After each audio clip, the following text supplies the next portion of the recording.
Okay, so last week I talked about the misconception that CPU performance doesn't matter for 4K gaming. And I showed that while sometimes, it doesn't matter because you will indeed end up GPU limited, that is not always going to be the case.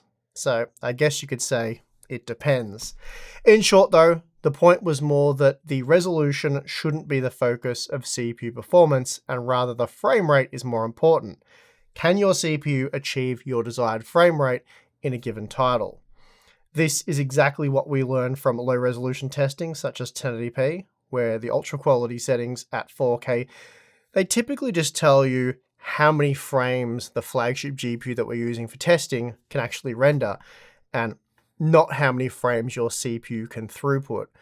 It's a pretty simple concept really, but it's one that unfortunately it seems many gamers don't understand. Anyway, for the most part, that video seemed to be well received, and I was really happy to hear from so many of you that said you'd gained a better understanding of the topic.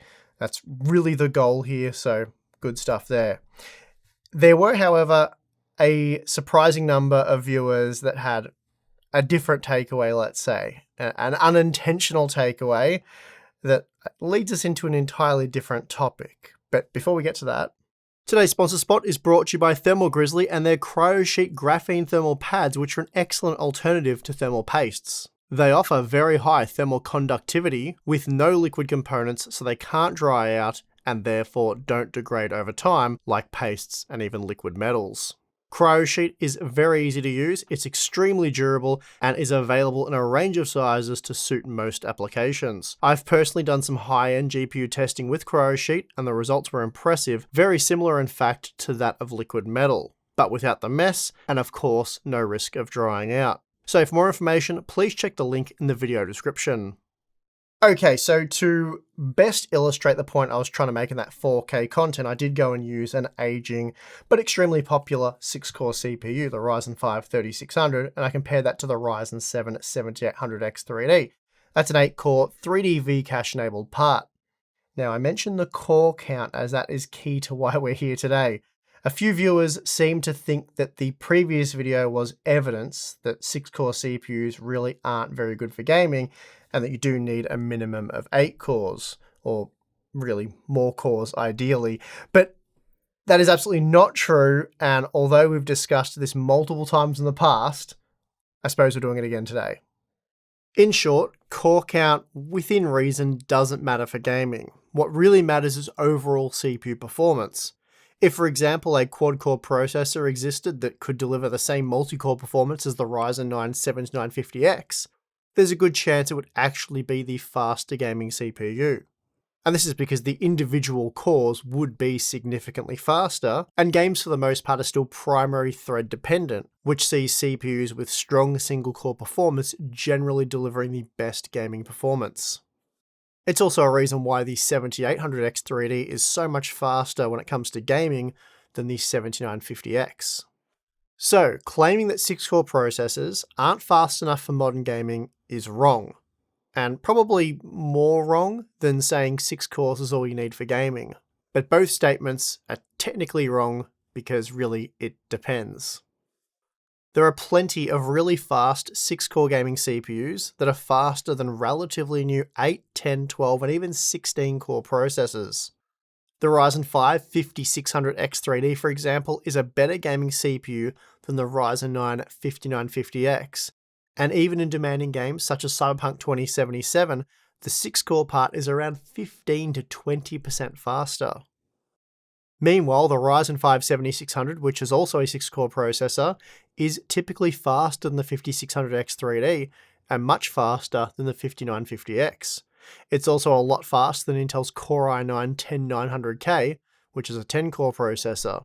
So picking a gaming CPU based on core count's a very bad idea, especially when comparing CPUs of different architectures, but even with CPUs of the same architecture, whether you're comparing a 5600X and a 5800X, again, we have seen in the past there is very little difference between those two CPUs when gaming, even when factoring in stuff like multitasking. Again, what really matters is overall CPU performance, though even that can be tricky to measure when it comes to gaming because stuff like L3 cache capacity plays a very significant role.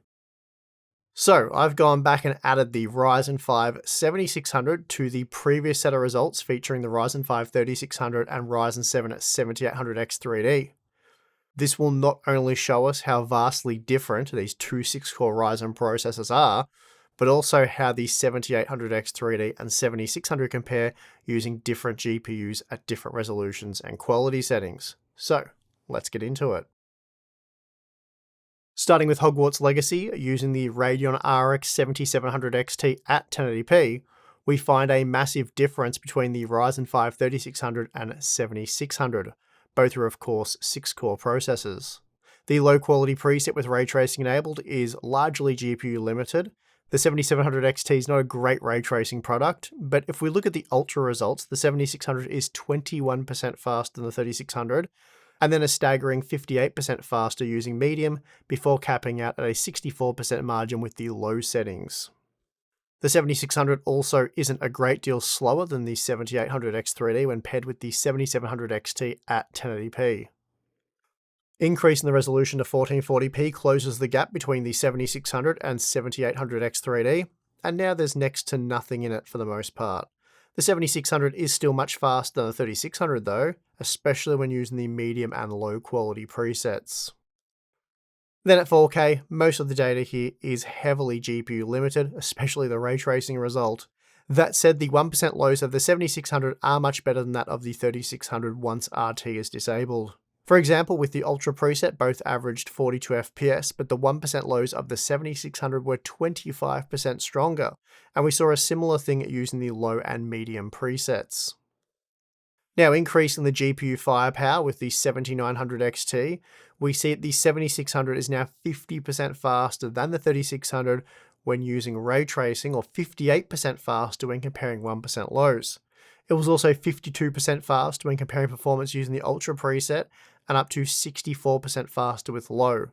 So the 7600 is miles faster than the 3600 here, despite both being 6-core, 12-threaded processors. The 7600 is also very competitive with the 7800X3D, though the 3D V-cache does allow for around a 20% performance boost, which is to be expected.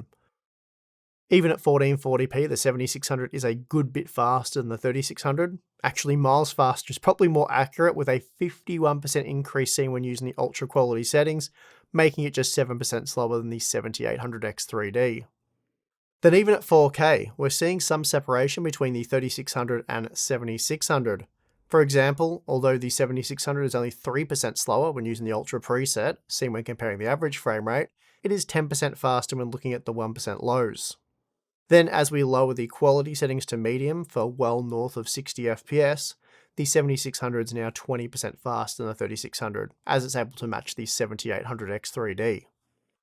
Okay, so now it's time to check out the performance in Hogwarts Legacy with the RTX 4090. Here the 7600 is 49% faster than the 3600 at 1080p when using the low quality preset with ray tracing enabled. But even with the Ultra preset enabled, it's still 48% faster and up to 62% faster when comparing the low quality settings. So within just 2 generations, the Ryzen 5 series has become significantly more powerful. Even at 1440p, the Ryzen 5 7600 was 51% faster than the 3600 when using ray tracing, or 46% faster with the Ultra preset. Moreover, it was up to 63% faster when comparing the low quality settings. Then finally, at 4K, we see that the 3600 is still limited to at best around 80 FPS, whereas the 7600 can push up over 120 FPS. So exactly what we found at 1080p, making the 4K data at best redundant, and at worst misleading when GPU limited. Okay, moving on to Starfield, and this is a game where the Ryzen 5 3600 was limited to around 60 FPS, and no amount of GPU firepower or degraded quality settings can solve that. We see that at 1080p with the ultra quality settings, performance is heavily GPU limited to around 60 FPS, but dropping too high sees the 7600 pull ahead of the 3600 by an almost 20% margin. Then, if we opt for the medium quality settings, the margin grows further to 44% and then 54% with low. Using upscaling, the 7700 XT would be able to achieve well over 60 FPS here using high and even ultra quality settings, though that won't be possible with the Ryzen 5 3600, as that CPU limits performance to around 60 FPS. Now at 1440p, the 3600 is again limited to around 60 FPS, and although the ultra and high results are GPU limited, dropping down to medium saw the 7600 pull ahead by a 12% margin, and then 29% with the low settings. Then at 4K we have those heavily GPU limited results that some gamers always expect to see at high resolutions, but really with performance well below 60 FPS, many gamers will find that level of performance unacceptable, resulting in a reduction of resolution or perhaps the use of upscaling. Now, upgrading to the much faster 7900 XT really changes the results. The Ryzen 5 7600 is now good for 90 FPS at 1080p using the Ultra settings, and that's roughly in line with what we see from the 7800 X3D, though the 1% lows were almost 20% stronger with the X3D part. Then, when compared to the 3600, we're looking at a 50% increase in performance using the Ultra settings, and up to a 73% increase with low. As you'd expect, the margins are reduced at 1440p, but even so, the 7600 was still 30% faster than the 3600 using the Ultra settings, and then 60% faster with medium. Then at 4K, the 7600 is able to match the 7800 X3D, at least without enabling upscaling, as performance is limited to just 50 FPS with the Ultra settings and 72 FPS with low. That means the 7600 and 3600 were comparable using the Ultra and high presets, while the newer 7600 did start to pull away with the medium settings and was much faster using low. Now with the RTX 4090 installed, we can truly see the difference between these processors. The 7600 is a little over 60% faster than the 3600, while the 7800 X3D is 27% faster than the 7600 when using the Ultra settings, and up to 37% faster with low. The 1440p results are really much the same, particularly for the Ryzen 5 processors, as those results are entirely GPU limited. Then at 4K, the Ryzen 5 7600 starts to become GPU limited, particularly when using the Ultra, high, and medium settings. Still, when compared to the 3600, it's at least 29% faster, but here we have another example where the 7600 is able to drive enough frames to max out performance at 4K. Now let's take a look at Counter-Strike 2. Again, starting with the 7700 XT at 1080p. Using the more GPU limited, very high quality settings, the 7600 was still a massive 64% faster than the 3600, and was able to match the 7800 X3D. Then with the more commonly used medium settings that provide a more competitive advantage when compared to very higher frame rates, and it makes it easier to spot enemy players, the 7600 was 145% faster than the 3600 and was just 11% slower than the 7800 X3D, or around 20% slower when comparing the 1% lows. Now at 1440p, the 7700 XT provides us with very GPU limited results when paired with the newer Zen 4 processors. However, when using the very high preset, the 7600 was still 9% faster than the 3600, or 25% faster when comparing 1% lows. But again, if we use the medium settings, the 7600 is up to 143% faster than the 3600. Then at 4K, the 7600 and 7800 X3D deliver the same results, as performance here is heavily GPU limited, and while the 7600 and 3600 are comparable when using the very high and high presets, the margin grows by 56% when using medium. Now, upgrading to the 7900 XT boosts performance dramatically when using the Zen 4 processors. Incredibly, the 7600 is now 135% faster than the 3600 when using the very high preset, and we see that margin maintained even with the low preset. Bumping the resolution up to 1440p still sees the 7600 lead the 3600 by a massive margin using the very high settings. 110% in this example. The margin then blows back out to 135% with the low settings. Finally, at 4K, the 7600 and 7800 X3D deliver comparable performance, as the results here are mostly GPU limited. The 7600 and 3600 also delivered a similar average frame rate with the very high settings, though the 1% lows were 14% stronger for the Zen 4 processor. Of course, as we lessen the GPU load, the margin between the 7600 and 3600 grows from a 40% margin with the higher settings to 140% with low. Now we have the RTX 4090 data, and here the 7800X3D was up to 38% faster than the 7600 when comparing 1% lows. Still, that's nothing, as the 7600 was 57% faster than the 3600 when comparing 1% lows, and 100% faster for the average frame rate, seen when using the very high settings. Upping the resolution to 1440p shows more of the same. The 7600 is slightly slower than the 7800X3D for the average frame rate, and quite a bit slower when comparing 1% lows, while both are miles faster than the aging Ryzen 5 3600. Now at the 4K resolution, we find more watered down results, more GPU limited data using the very high preset, but even so, the 7600 was still 25% faster than the 3600, and that margin grew to 114% with the low quality settings. So there you have it. Core count tells you very little about a CPU's gaming performance. And while I'm sure this data won't come as a surprise to that many of you, this does seem like a topic that we regularly need to revisit. It's quite remarkable just how much faster the 7600 is than the 3600, with many examples found showing more than double the performance. And this is particularly interesting given that on paper they both pack 6 cores with 12 threads in a single core complex die and a 32MB L3 cache. That said, there are some key differences. The 7600 packs twice the L2 cache at 6MB. The cores clock 21% higher at 5.1 GHz. It utilizes faster DDR5 memory, and while both parts do feature a single CCD, the configuration here is quite different. And this is a key difference because the fact is the 3600 splits its cores into 2 core complexes or CCXs. And this comes with a latency penalty when talking between cores of different complexes, which can have a negative impact on gaming performance. This design was used by Zen, Zen Plus, and Zen 2 processors, meaning these architectures are all limited to 4 cores per CCX.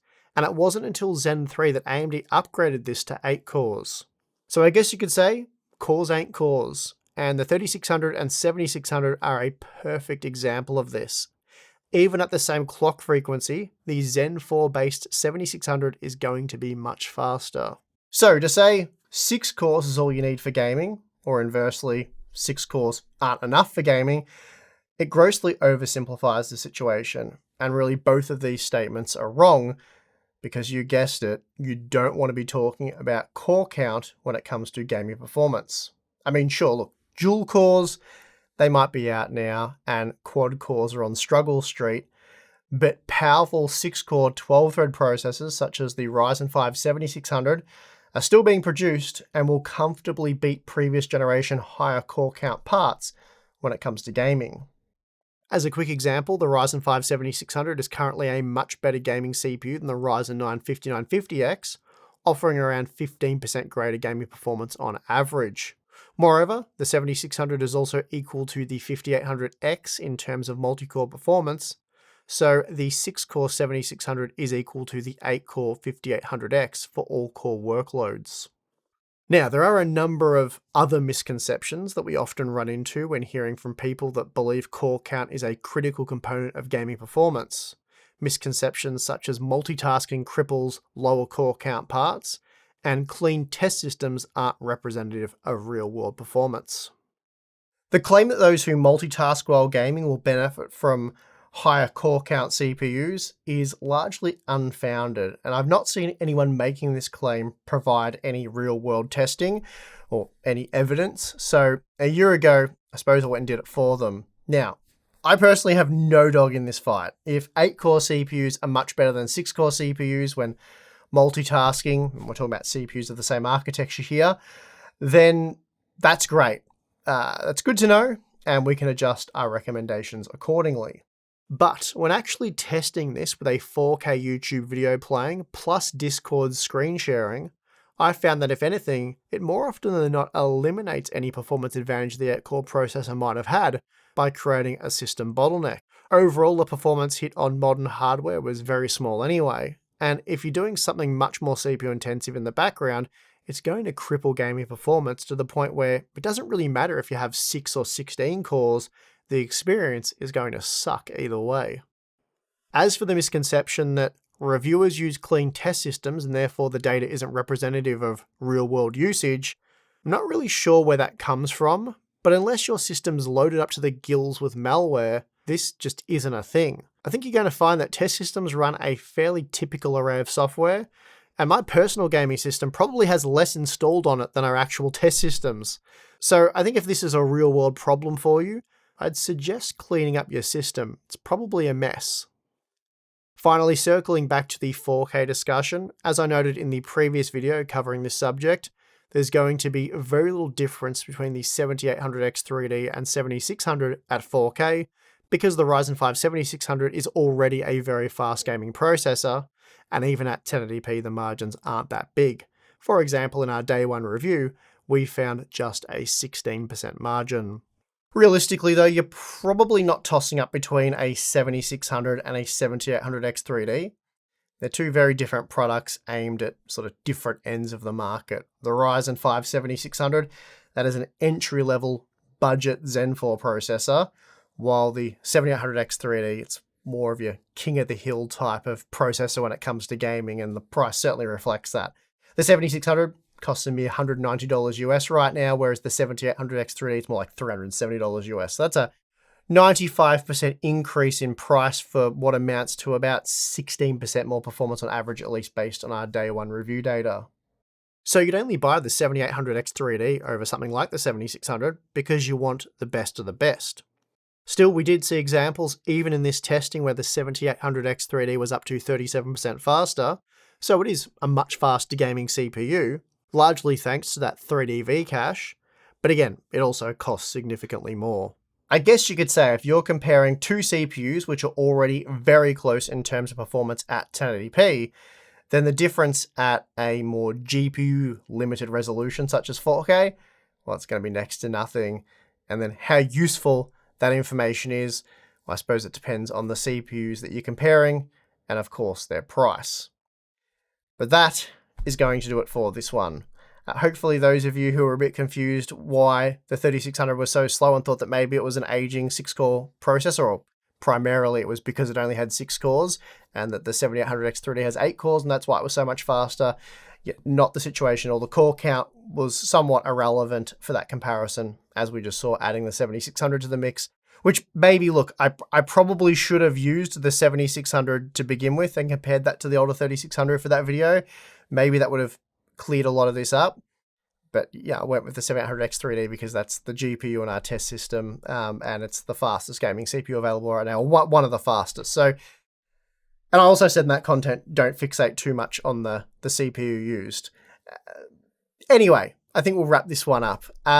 If you want to support the channel more directly, we have Floatplane, and what's the other one? Patreon. One of those works. Sign up to either. You will get access to our exclusive Discord server where you can talk more about this stuff, monthly live streams, behind the scenes content, and Q&A. So pretty cool stuff there. Check it out if you're interested, but if not, that's perfectly fine. And I would like to thank you for watching this video. I'm your host, Steve. See you again next time.